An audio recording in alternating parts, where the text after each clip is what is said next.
Hello everybody and welcome back to the Dragon's Library. Today we are reviewing Top Gun Maverick. So this is Top Gun Maverick. It is a sequel to the original Top Gun movie from I believe the 80s. Yes, the 80s. And it follows Pete Maverick Mitchell, who's basically this hotshot pilot, doesn't play by the rules. You know, he's essentially the place we get the nickname You're Being a Maverick in fiction. I only saw that original Top Gun movie like one time. It's just not my kind of movie. Like, it's fun, it's a dumb action movie. It's just, personally, I've never been there for like the realistic shooter craze. Like, I'm just not on board with that. I'm more of a fantasy and sci-fi kind of person. Realistic grounding settings are just like, bore me a bit. I don't want to say I don't enjoy works there. I like The Greatest Showman and several other very fantastic movies and shows that are in more grounded settings. I just tend to lean more towards fantasy. However, me and my dad went and saw this the weekend our internet was out, or right before our internet went out, actually, that weekend, fully. And it's interesting, because it is very much a sequel, not a reboot, which I thought was interesting, personally. You see a lot of old franchises being fully rebooted these days. It is common to a certain extent to get sequel series, but they almost always feature a new cast of characters taking over. For example, there are two types of movies that are usually made with older properties, and it's you either reboot it, like Ghostbusters 2016, or Jurassic World, or any of the other dozen you can mention off the top of your head. And what those will do is they'll take the basic premise, they might mention that the original took place, but it will be more of a wink and nod reference to them, like, oh yeah, that park was legit, or, you know, there have been ghosts here for a while. And it's just things like that. There are bits like that establish that the other movie probably happened in this world, or at least some variation of those events did, but that's not what we're here to focus on. We're here to focus on the new characters because we need to get some fresh actors injected into this thing. And then you have what has recently been termed requels. That's what the Star Wars movies are. That's what the new Ghostbusters is. And these movies have much more direct links to the original show, or movie, or property. They'll often have the original actors reprising their roles, now old, passing the torch to a new generation of, again, young actors who we can milk several movies out of. Because that's what these things are designed to do. They're not really designed necessarily, at least on a base conceptual level, to succeed the originals narratively. They're designed to get some fresh faces so we can start milking this franchise. And yes, you can make good movies. I'm on record of actually being a defender of the first two of the new Star Wars movies. I think The Force Awakens is actually a pretty good movie. Yes, it references the original a lot. And I think The Last Jedi is actually really, really good. I also kind of enjoyed, at least, the new Ghostbusters reboot. It's not amazing, but it's at least fun. However, the main problem is, again, most of these movies just don't have a reason to exist. Like, they can make one, but they don't start out with one. There's not an initial sparks like, oh, there was a new tale to tell. It was more of, company wanted to make some money. And don't get me wrong, Top Gun Maverick is definitely here because Top Gun is a popular franchise, or at least is a well-known name. But it feels weirdly like it has a reason to exist. So Top Gun Maverick has Captain Pete Maverick Mitchell. He was a test pilot for, after he got out of Top Gun. This is over 30 years after Top Gun. So he's older, but he's still, like, fairly youngish, I think. And he lost his partner in the first movie, and he has good relations with Iceman, who was, like, his wingman. So he's working on this base, so that he can get this new experimental mock test flight. The test flight goes awry, but he manages to prove that they were reaching their quotas on speed. However, he did so by going into the Admiralty, who wanted to shut the program down because it's all about drones now.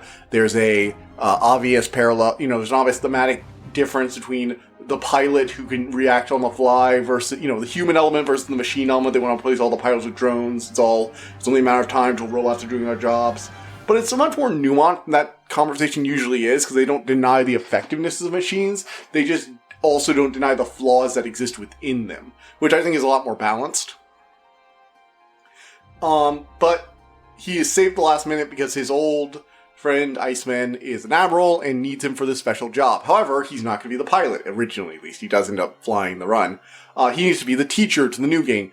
And the reason I say, because this sounds like a requel, right? This sounds like it should be a requel. The reason this is not a requel is because, yes, he does become the teacher, but the focus is very much on Pete Maverick Mitchell and his role as a teacher. He turns into very much the main character. We spend the most time with him. He's our main point of view focus. The other characters are very much secondary and side characters, even with some of the more important ones. We'll get into that in a second. And it's supposed to be this impossible thing, you have to fly really low, really fast, lots of turns. You're supposed to be experiencing G-forces that most humans just can't withstand. You gotta get this bombing run, it's this bunker it's literally the joke with Top Gun is essentially that you never know who you're fighting. They never name them at all in the whole film. It's just, this country, this unnamed country has developed a uranium plant. They're working to enrich uranium, and the UN, the violent UN treaties, we need to stop them. It's only in 3 weeks. We got these pilots trained. So he's trying to be a teacher. Everybody's like, you weren't our first choice, buddy, but Iceman says you're the guy for the job, and he's an admiral now, so, Along the way, he reunites with an old flame, who is, oddly enough, not the old flame from the first movie. I thought she was. My dad's like, no, this is a different character. I'm like, okay, well, that's weird. She's basically interchangeable, but whatever. They have, the whole, we didn't work out last time, so that means, of course, they're gonna have sex. Like, seriously, the moment any character in a action movie goes up to the main character at a bar and says, this didn't work out well last time, you just know they're the love interest for that whole movie. And I kind of felt like they just phoned it in. There's a thematic grounding him to having something to come back to, but in general, I just didn't enjoy it that much. But then again, I'm well established in not liking love stories in other movies, non-romance stories, unless they're actually well done. So, I get to be judgy. Moving on from the plot, we have the characters. And it's interesting, because I think Maverick is a good character. I think he's an interesting character. He has flaws. He's definitely cocky, but he has the skill to back it up. He's, you genuinely get the feeling that the only reason people in the military tolerate him, and a lot of them want to see him just kicked out of the military entirely, but the only reason the Navy keeps him around is because he's just that good. And I kind of like the asshole who's actually that good and can back it up. If you're going to be cocky, especially in fiction, you better have the skill to back it up. Because we have enough of people who are cocky and then immediately die. It's an overused joke. Val Kilmer actually reprises his role as Iceman. Does a good job. Fun fact, he actually has throat cancer. And in the movie, he has throat cancer. And so he has to speak with like a text-to-speech device. Which is a very nice touch and, good for that actor who's able to come back here and do this even while suffering from something so immense. We have Miles Teller as LT Bradley Rooster Bradshaw, codename Rooster, essentially. He is the son of Goose and Carol Bradshaw, basically the his partner in the first movie who died. And there's so much foreshadowing showing that like Tom Cruise is gonna die for him. I'm not gonna spoil it. I will just say it's a disappointment for me personally. Anyway, he essentially doesn't he's basically this, well liked, everybody likes him, everything's pretty good. There's that one cocky guy that gets in his way, but they both kind of respect each other's skill to a certain extent. And when Maverick comes on board, he's constantly at odds with him. He's constantly, arguing and annoyed with him because he feels like he left his dad to die. In addition to that, Maverick promised the mom after he, got out of high school that he would delay his admission into the Air Force or to the Navy pilot program in order to keep him safe a while longer. And Rooster always took that the wrong way. He always took it as Maverick not thinking he was ready. So there's a lot of tension between them. And their argument essentially forms the main thematic argument, essentially the idea that Maverick is only able to do what he does because he doesn't have to worry about coming back to somebody. And that Rooster is heading towards that kind of life. Then you have Penny, who is Maverick's rekindled love interest, the bar owner he meets. So I thought she was like a same woman, just played by a different actress from the first movie. My dad swears she isn't, and from what I can tell, she apparently isn't. Apparently they just met in the intervening 30 years, also had a breakup, and then also wanted to rekindle. It's just like, why isn't she just the character from the first movie? Just get a different actor if the old actor is either dead or when he come back. I didn't bother to check. It's not worth checking. You have Cyclone, he's like the head of the naval forces, and a few other people. She's played by John Hamm. Jennifer Connelly plays the love interest, by the way. The others, you have like a few others. You have like Phoenix and Bob. They're all alright. The actors are doing fine for them. You have like this whole group of recruits, and only like, I'd say like 5 or 6 of them get any kind of fleshing out. So you have Phoenix and Bob. Bob is like the generic technician who's actually really good at his job. You have Phoenix, who she's like, you know, hotshot leader. She's one of like the 3 leads essentially amongst the recruits. You have, like I said, Rooster, who's pretty good. Then there's Hangman. He's essentially the really, really competent pilot. Like, he's the only one who gets close.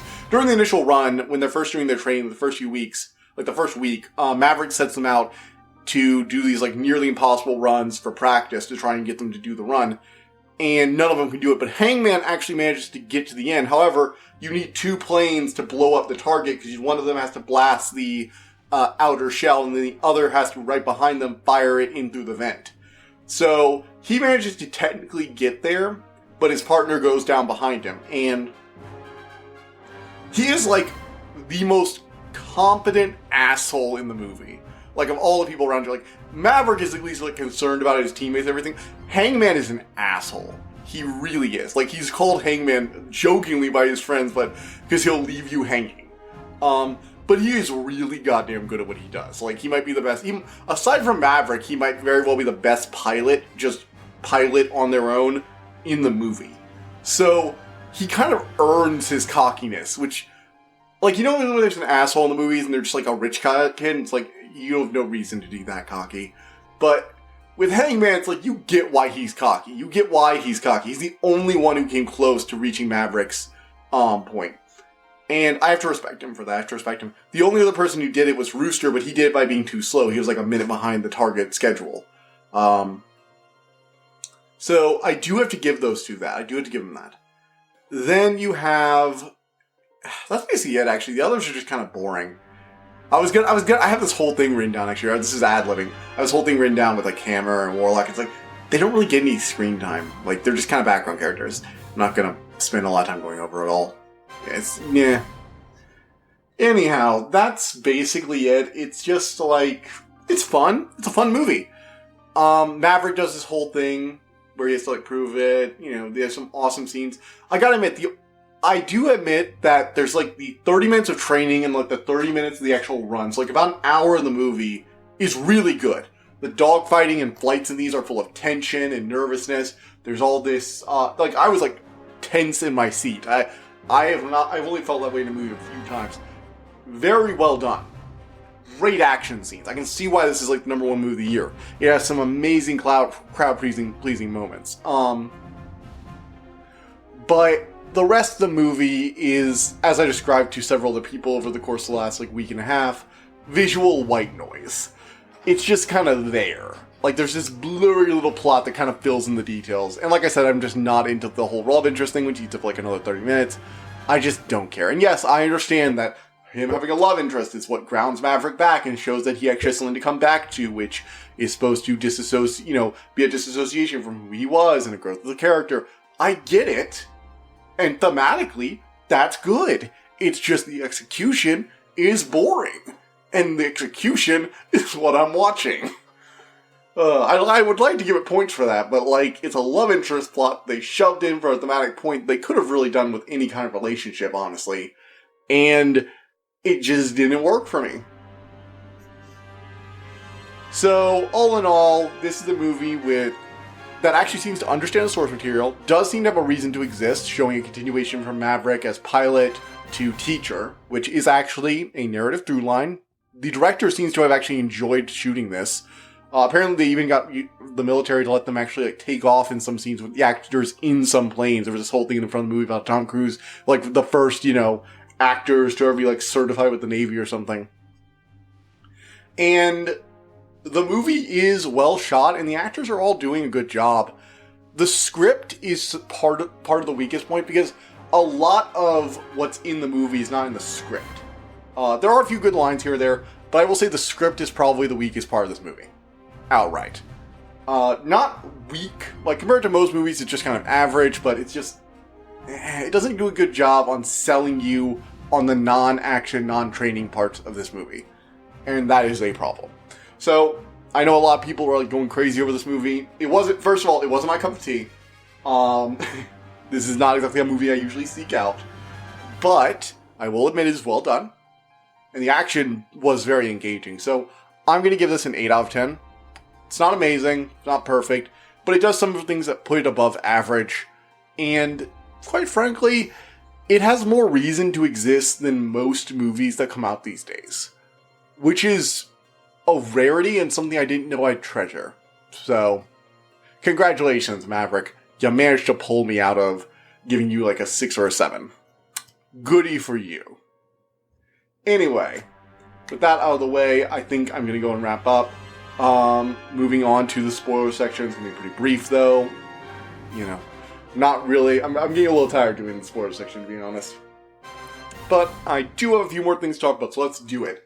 Okay, so I talked about the beginning where he does the test flight. He does this stupid Maverick thing where he pushes above, you know, the speed supposed to go 10.1 or whatever.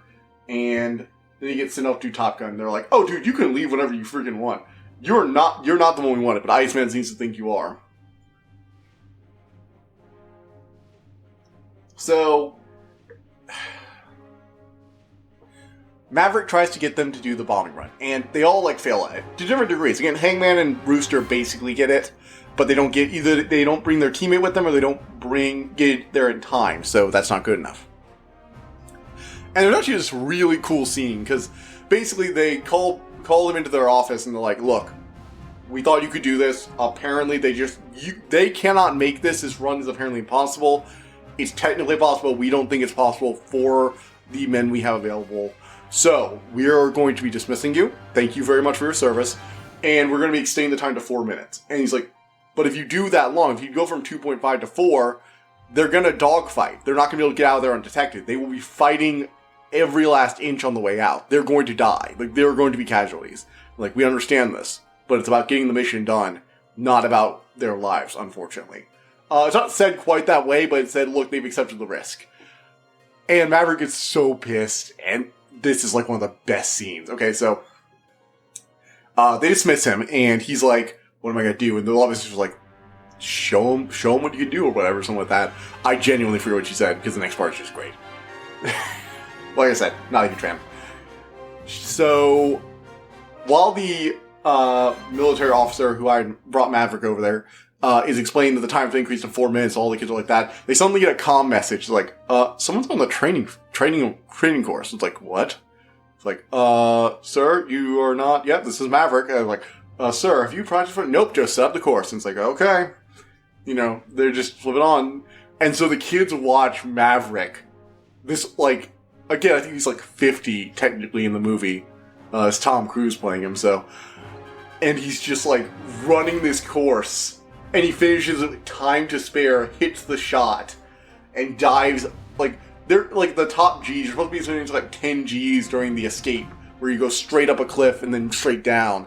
And he just breezes through it. And everyone's just watching him, just going like, what the hell?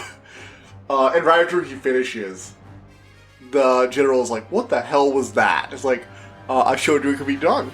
Now, do you want me to teach them how to do it, or do you want to send someone to their deaths and then be the one to tell their parents that you willingly let them die instead of letting the only guy who could do this teach them? It's literally like, you need me. I could do this. I could show them how to do this. It's just that moment of, yep, that's Maverick for you. It was a lot of fun. And then we have the only other scenes I really care about, which are the combat scenes at the very end where they're doing the course, and it's just great. So the whole thing is that they have to get through this canyon because no one thinks they'll fly any bombers through this canyon. Because it's basically just very narrow, very low to the ground surface area. If anything gets above like a few hundred feet, surface air missiles will just blast them out of the sky. There's an airbase nearby. So the mission starts where they launch a barrage at the airbase to try and reduce the amount of dogfighters. And the fighters have to fly underneath, inside the canyon, so underneath the range of the surface air missiles. Go up over the lift of the valley, go down in there. The first plane blasts the bunker's ventilation shaft open. The second one fires a blast into the ventilation shaft. And there's this whole thing where they send out like 2 sets of planes, essentially. So 4, some redundancy. And Maverick, Phoenix, Hangman, and the one other pilot whose name escapes me, Not Hangman, I'm sorry, Hangman. Not Hangman, Rooster. And there was another pilot who I didn't talk about, I don't think. That was, like, Rooster's, wingman. He actually sends Hangman to be their backup in case, basically he's the deployable backup in case they need any reinforcements. And they have this whole, like, awesome race through there and bombing run. There are 2 planes that were just, like, scouting the area that come across them. So there's this big dogfight, and then basically Rooster's about to get shot out of the sky, and so Maverick just, like, this, sacrificial play, essentially, you're gonna need to go home. And everybody's like, he's dead. And it's very clear he's dead. Like, okay, let's put it for you. If this wasn't an action movie, if it wasn't this action movie, he'd probably be dead. Because I need to bitch about this a bit. See, before they did this, Rooster and him are, like, kind of made up, and before the mission, like, right before they're about to leave, get in their planes, Rooster's like, hey, I need to talk to you. I just need to say that, no, wait. It's like, hey, buddy, we gotta get up in the air. And Rooster's like, hey, we'll talk about it later. It's like, alright, I really want to talk to you, because, you know what? I think we have a future. It's like, yeah, man. And it's just like, it's like this moment of, like, you could not put more, and there are all these, I'll see you when you get back things, and they're just like, they're layering on so many death flags on Maverick, it's not funny. It's genuinely not funny. It's exhausting, because you either know he's absolutely going to die or absolutely not. There's no, like, it feels like he should die. Narratively speaking, the language of cinema they use, he should have died. I know they're trying to be a subversive, but it annoys me when people use the language just to subvert it, because it destroys the cultural understanding of narrative language, and I can't get into that right now. Anyhow.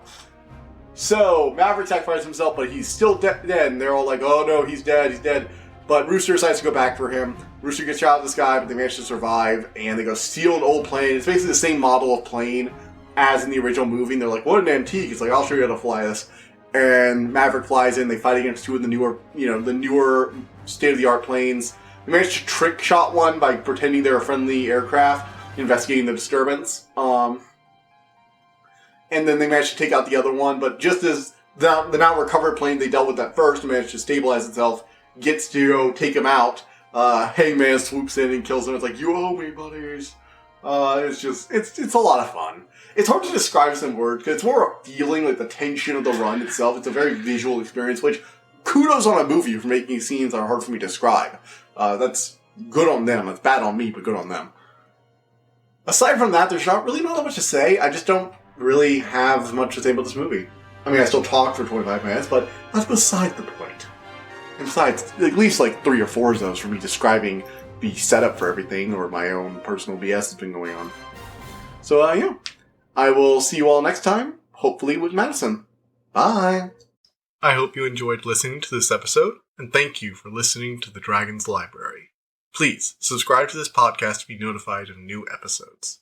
The Dragon's Library releases new episodes Tuesday and Friday each week, and you can follow us on Twitter at dragon_library2. If you want to suggest an episode topic, my email is in the description below. And as always, thank you so much for all your support.